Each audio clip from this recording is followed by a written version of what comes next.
So discussing permits again, Gerald, when the contractor goes to apply, is there anything that's super important that could cause delays or cause issues, if he doesn't apply for the permit correctly? Absolutely, the address of the property. I've seen it on several occasions where the application has the wrong property address.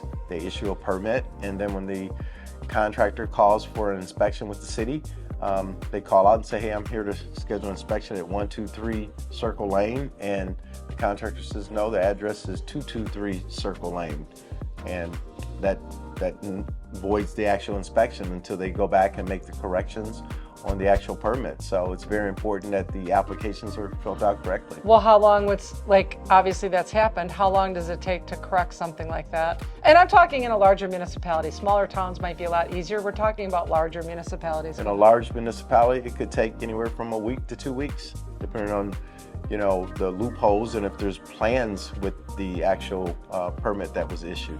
Okay. So it's very important, obviously, that you make sure that your contractor does have the correct address.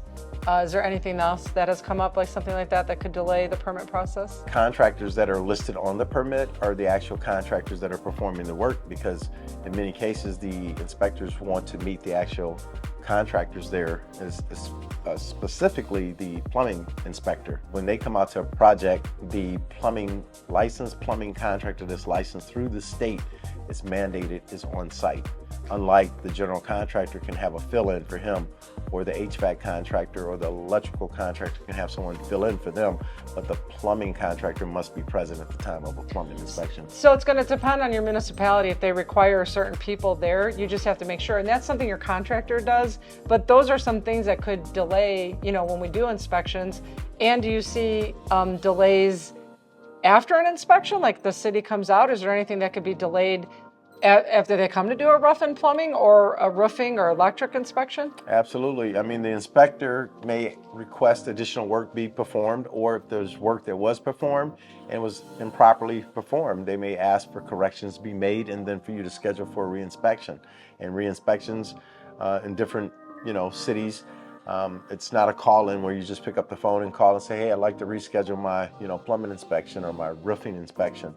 It may be where you have to actually go on a portal and do it through the internet and wait for a response. So it could delay the project. So even if the contractor can fix the, maybe they had one outlet that wasn't correct and they got to come back, they could fix it in a day, but you're saying the reinspection could take 2 more weeks, and now you're holding up other steps. You can't close the drywall because the electric has to be signed off on. Absolutely. Wow. Okay. So those are some important things when you're getting the inspections done. Hopefully the job is done right, so they don't have to do reinspection. So that's great. Thanks for explaining that. Remember, I'm here for all your mortgage needs. While I do renovation lending, I also do move-in ready. So if you're unsure whether you want to get a fixer-upper or a move-in ready, I can handle both. So please subscribe to my YouTube channel for more news, market updates, and opportunities to save money.